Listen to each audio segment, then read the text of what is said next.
What should we do for our POC project? I don't know. Let's just put it into ChatGPT. You'll never know. Yeah, that's a good idea. It's literally wrong. I guess we'll just have to do it from scratch. Yeah. Living in poverty means lacking the resources necessary to live a life of dignity in the country where one lives. As poverty's implications range from matters of survival worldwide to predominantly social crises in the US, it's a deeply complex issue to measure or quantify empirically. The best measure of poverty would be one that accounts for those vast regional differences by creating different thresholds that factor in the different ways that lacking resources necessary to various opportunities can affect people in that region.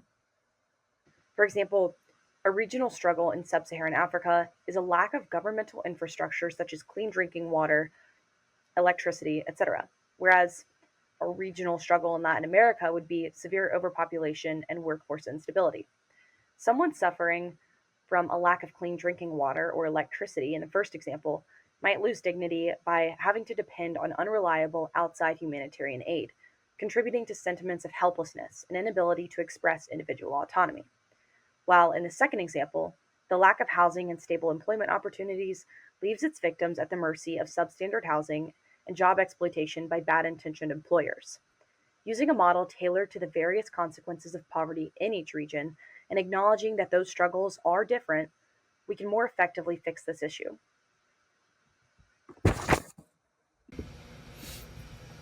The Multidimensional Poverty Index, or MPI, is a poverty measure that takes in three major parts. The first part is health, specifically nutrition and child mortality. And nutrition has a little bit more depth to its meaning because it means not just any regular food. It means fresh meat, fresh greens, fresh everything. Secondly, it takes into account education, specifically years of schooling and school attendance. And then lastly, it takes into account standard of living, specifically the amount of cooking food, sanitation, drinking water, electricity, housing, and assets that each family has. So what we like about this model is the more humanitarian approach and how it takes into account things like standard of living, which is something that we would like to keep in our poverty model. But what we don't like is how little it takes into account assets. So assets is one of the largest reasons for poverty at the moment and lack thereof, obviously. And so we think that assets should have a larger percentage of what induces poverty. The official poverty measure is a measurement of poverty primarily used in the United States. Since the US is more developed than countries that experience vast epidemics of extreme poverty, the threshold for poverty here is much higher. The US uses the OPM to determine eligibility for the social programs it offers, such as the Supplemental Nutrition Assistance Program, Medicaid, Head Start, Supplemental Security Income, the Women, Infants, and Children Program, the National School Lunch Program, Temporary Assistance for Needy Families, and more. A positive aspect of the OPM is that it's objective and easy to measure, which is helpful when trying to understand a broader scope of poverty that applies to a vastly diverse population, such as that of the US. Critics of the OPM, though, will point out that it's limited in terms of the number of factors it measures, and it leaves out consideration of geographic location, disability, education or lack thereof, and health concerns, all of which require significant funds to manage. These limitations conflict directly with what we believe should be considered in a new poverty measure, and that it fails to account for geographical discrepancies, while we believe in a location-specific approach. The point of the OPM is to generalize the impoverished population in the US, to simplify the allocation of government funds to social programs, and determine who receives what aid, which might work well overall, but could be improved by providing minor tweaks to the threshold based on where individuals live and their respective regional struggles.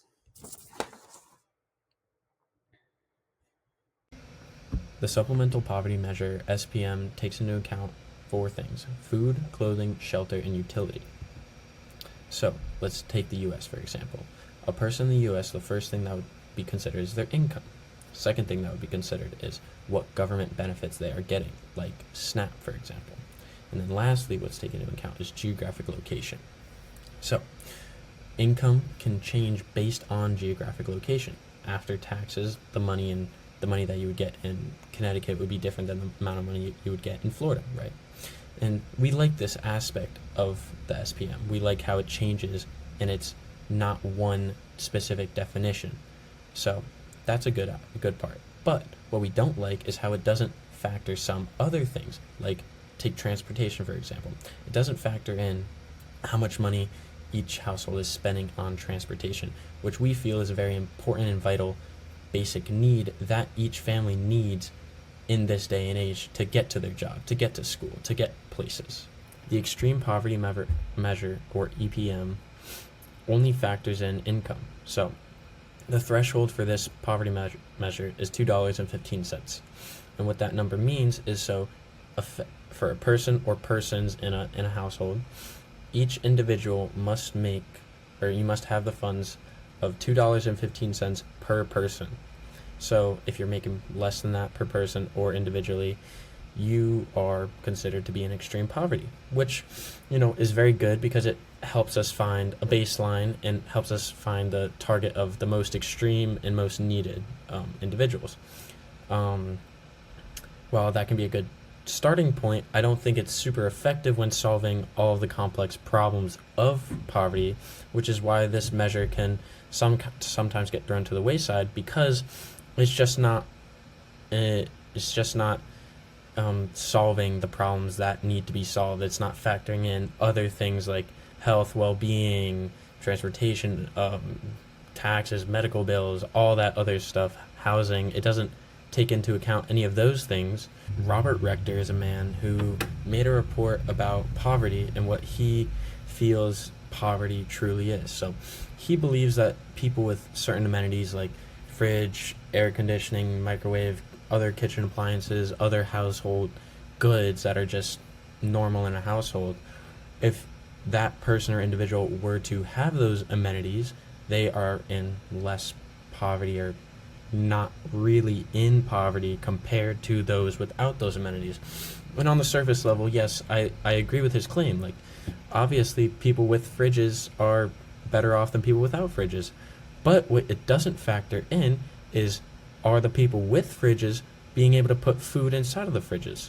And so that it doesn't answer that question, which is something that I think is important. And I also feel that how the ways in which people acquire these amenities are different and unique to every person. I mean, nowadays, most fridges come with a house if you're renting, or microwave or oven or stovetop or some form of cooking needs are attended for purely based off of your rent. And I don't think that's factored in at all. While it's nearly impossible to standardize one poverty measure to the whole world in the plethora of diverse, impoverished populations it holds, each model has benefits and limitations that give them different advantages in different settings. We found that on a world stage, the official measure was far too specific to the US to be used in an international context due to its high threshold, but most could have told you that. The international poverty line, used to define extreme poverty, is valuable in cases of life-threatening poverty, but $2.15 a day is not a realistic amount by which to live a life of dignity in most places. The other measures we discussed come with similar caveats, but ultimately, some would argue that this sort of contextualized approach would make international comparison of poverty rates nearly impossible, and having so many factors involved would certainly complicate things. It would also be a lengthy and expensive process to conduct the research and analysis necessary to develop such a measure. To this, we argue that it would be a more than worth it trade-off if it means that we can swiftly and effectively eradicate poverty in even a few regions. We hold that examining and quantifying provisions for struggles in different regions would give international humanitarian organizations the means to give region-specific aid and maximize their positive impacts, and ultimately change the most lives and futures for the better. Once again, we believe the best measure of poverty would be one that accounts for these vast regional differences by creating different regional thresholds that factor in the different ways that lacking resources necessary to various opportunities can affect the people in that region. So, with how different poverty is case by case basis, we need a definition that's changing along with these different scenarios so that we don't get lost and we don't fall behind, and we're up to date with every single changing aspect of the world. Thank you for listening.